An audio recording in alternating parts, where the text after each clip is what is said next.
వెనకటికి పెద్ద మనుషులు ఒక మాట అంటుండ్రు, కంచె చేను వేస్తే ఎట్లా విడ్డే అని. మరి దాన్ని ఏమనాలో? పోలీసు మేడం వాళ్ళు డ్యూటీ అయిపోయింది పోతురు, రాంగ్ రూట్లకు అంత స్పీడ్ అవసరమా? సరే వస్తే వస్తురితి, హెల్మెట్ అని ఉందా?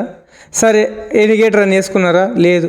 వచ్చిన తర్వాత రోడ్ దాడుతున్నప్పుడు మరి అక్కడ నుంచి స్పీడ్గా వాహనాలు వస్తున్నాయి చూసుకున్నారా? గది కూడా లేదు. మా లాంటి పేదోళ్ళకు రోడ్ల మీద తిరిగేటోళ్ళకు ఫైన్ల మీద ఫైన్లు ఇస్తారు.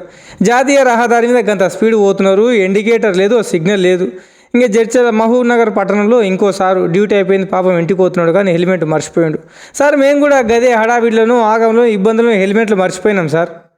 వన్ టౌన్ దగ్గర అయితే విపరీతమైన ఫైన్లు కొడుతున్నాడు సార్. దానికి మరి మీరు ఎట్లా అనుకుంటున్నారో ఏందో తెలుస్తలేదు కానీ ఆ ఫైన్ల మొత్తంతో బండి నడపాలంటే జ్వరమో చలి జ్వరం వచ్చేటట్లుంది సార్.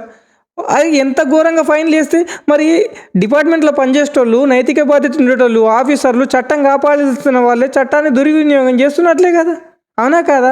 పోలీసు వాళ్ళు అంటే నాకు చాలా మర్యాద ఉంది సార్. నేను పొద్దు నుంచి సాయంత్రం వరకు వాళ్ళతో పాటు కలిసి తిరుగుతా. కానీ మాకు ఈ విపరీతంగా ఫైన్లు వేసుడుతో చాలా బాధ అయింది సార్. వీళ్ళకు కూడా మీ వాళ్ళు కూడా బాధ్యత లేదు, బాధ్యత గుర్తు తిరగాలి అనే ఉద్దేశంతో వీడియో చేస్తున్నా.